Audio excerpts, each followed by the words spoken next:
Swap bad இலவச குடியுரிமை பெற்ற நாடு. இந்த நாடு மற்ற நாட்டுல இருந்து ரொம்ப வித்தியாசமானது. இந்த நாட்டோட தேசிய விலங்கு வந்து பனிக்கரடி. இந்த நாட்டுல வந்து பூனை வளர்க்க கூடாதுன்னு சொல்றாங்க. இந்த நாட்டுல வந்து யாரும் வந்து இறக்கக்கூடாது. நீங்க ஒரு 60 வயசு ஆயிட்டாலே வந்து நீங்க வந்து வேற ஊருக்கு வந்து பக்கத்துல இருக்க நாட்டுக்கு கிளம்ப சொல்லிடுறாங்க. ஏன்னா இந்த நாட்டுல என்ன ஒரு பிரச்சனைன்னா வந்து ஃபுல்லாவே பனியால தான் சூழப்பட்டது. 50ல இருந்து 60 அடி கீழே வர வந்து பாத்தீங்கன்னா வந்து ஃபுல்லாவே ஐஸ் கட்டி தான். எந்த ஒரு உடலையும் வச்சீங்கன்னாலும் அது வந்து மக்காம அப்படியே இருக்கும். அதனாலதான் இந்த நாட்டுல வந்து என்னன்னா எந்த ஒரு பிணமும் வந்து புதைக்கப்படுறது இல்ல. சோ பக்கத்துல இருக்க நாட்டுக்கு போக சொல்றாங்க. அதாவது Finland, UK, Greenland, Sweden. So இப்படி அதை சுத்தி பக்கத்துல வந்து இருக்கு. இந்த நாடை சுத்தி வந்து தண்ணியால் சூழப்பட்டிருந்தாலும் கொஞ்சம் டிஸ்டன்ஸ்லயே வந்து மற்ற நாடுகள் இருக்கு. இந்த நாட்டுல வந்து முக்கியமானது வந்து டூரிசம். ஒரு முக்கியமான தொழில்னா டூரிசம் ஒரு முக்கியமான தொழில். ரெண்டாவது மீன் பிடிக்கிறது தொழில். மூணாவது பாத்தீங்கன்னா நிலக்கரி சுரங்கம். இந்த இது வருஷத்துக்கு வந்து பாத்தீங்கன்னா 70,000 டன் நிலக்கரியை வந்து இவங்க வந்து ஏற்றுமதி செய்யறாங்க. இங்க வந்து மக்கள் வந்து எப்படி வந்து வந்தாங்கன்னு பாத்தீங்கன்னா பக்கத்துல வந்து யூகே, பின்லாந்து, ஸ்வீடன் இந்த நாட்டுலாம் வந்து பிஆர் கிடைக்காதவங்க வந்து இங்க தஞ்சம் புகுந்து இப்படி உருவான ஒரு நாடுதான் இந்த நாடு. நாட்டுல மொழின்னு பாத்தீங்கன்னா நார்வே நாட்டு மொழியை தான் இந்த நாட்டு மக்கள் வந்து பின்பற்றாங்க. நாட்டுல வந்து பாத்தீங்கன்னா 84 நாள் வந்து போலார் நைட்டுன்றாங்க. சோ இங்க வந்து பாத்தீங்கன்னா இந்த 84 நாள்ல வந்து சூரியன் உதிக்காது. ஏப்ரல் 19ல இருந்து ஆகஸ்ட் 23 வரை பாத்தீங்கன்னா சூரியன் வந்து கண்டினியூவா உதிக்கும், நைட்டு வந்து இருக்காது. அக்டோபர் 26ல இருந்து பிப்ரவரி 16 வரை பாத்தீங்கன்னா நைட்டாக தான் இருக்கும். மார்ச் 12ஆம் தேதி சூரியன் வந்து மெதுவா உதிக்கும். அப்போ வந்து பாத்தீங்கன்னா அங்க விமர்சையா வந்து அதை வந்து ஒரு திருவிழா மாதிரி மக்கள் வந்து கொண்டாடுவாங்க. இங்குள்ள மக்கள் வந்து பாத்தீங்கன்னா பனியில வந்து ஓடக்கூடிய வாகனங்களை வந்து பயன்படுத்துறாங்க.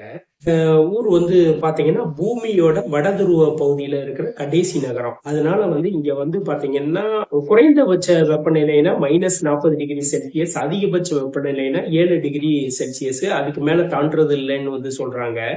இங்க வந்து எப்பயுமே வந்து குளிராதான் இருக்கும். இங்க வந்து பாத்தீங்கன்னா வானிலையில வந்து அதிக மாற்றங்கள் இருக்கும். பிளஸ் வந்து பாத்தீங்கன்னா வானத்துல வந்து பாத்தீங்கன்னா வித்தியாசமான கலரான வண்ணங்கள் ஏற்படும்.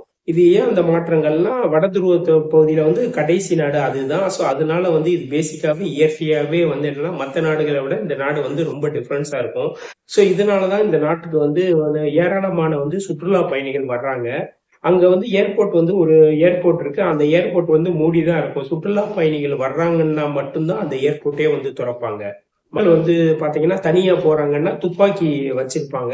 ஏன்னா அங்க வந்து பனிக்கரடியோட நடமாட்டம் கொஞ்சம் அதிகமா இருக்கு. இந்தியால இருந்து போகணும்னா வந்து செங்கன் விசா வாங்கி நார்வே போய் நார்வேல இருந்து 3.5 கிலோ பிடிச்சுதான் போகணும். ஊர்ல வந்து பல சிரமம்சங்கள் இருந்தாலும் இங்க வந்து விதை சேகரிப்பு திட்டம் வந்து இருக்கு. மற்ற நாடுகள்ல எல்லா நாடுகள்ல இருக்க விதைய வந்து என்னன்னா இங்க வந்து பாதுகாப்பா மலையில வச்சிருக்காங்க. 118 நாடுகளை சேர்ந்த 1070 விதைகள் வந்து இங்க வந்து மலை உச்சியில பாதுகாப்பா இருக்கு. இங்க மொத்தமா வந்து பாத்தீங்கன்னா 9,83,524 விதைகள் வந்து பாதுகாப்பா வச்சிருக்காங்க. இங்க வந்து பாத்தீங்கன்னா 118 நாடுகளோட விதைகள் மொத்தமா அதாவது இங்க வந்து 118 நாடுகளோட விதைகள் மொத்தமா 9,83,524 விதைகள் வந்து பாதுகாப்பா வச்சிருக்காங்கன்னு சொல்லப்படுது. எதிர்காலத்துல எந்த பிரச்சனையா இருந்தாலும் அதுக்கு மாற்றா வந்து இங்க இருந்து எடுத்துக்கலாம் அப்படின்ற ஒரு பாதுகாப்பு காரணங்களுக்காக சேமித்து வச்சிருக்காங்க. இந்த நிறுவனம் வந்து 2008ல வந்து ஆரம்பிக்கப்பட்டது. நாடு வந்து பாத்தீங்கன்னா 6 மாதம் சூரிய உதயமாகவும் 6 மாதம் வந்து சூரிய உதயம் இல்லாமையும் இருக்கும். இந்த நாடு வந்து பாத்தீங்கன்னா மற்ற நாடுகளை விட வந்து வெகு சிறப்பு வாய்ந்த நாடு. இந்த நாட்டுல வந்து பல பேர் வந்து சுத்தி பார்க்க வருவாங்க. ஆனா வந்து பெருசா வந்து இங்க தங்க முடியாது. ஏன்னா இங்க வந்து பாத்தீங்கன்னா அதிக குளிர் இருக்கும். உடல் வந்து என்னன்னா ஒத்துக்கிறாது. எல்லாத்துக்கும் உடல் ஒத்துக்கிறாது. சுற்றுலா பயணி மாதிரி வந்துட்டு போகலாம். இங்குள்ள மொத்த மக்கள் தொகையே வந்து பாத்தீங்கன்னா 2,750 பேர் தான். மொத்த சதுர கிலோமீட்டர் பாத்தீங்கன்னா 61,022 சதுர கிலோமீட்டர்.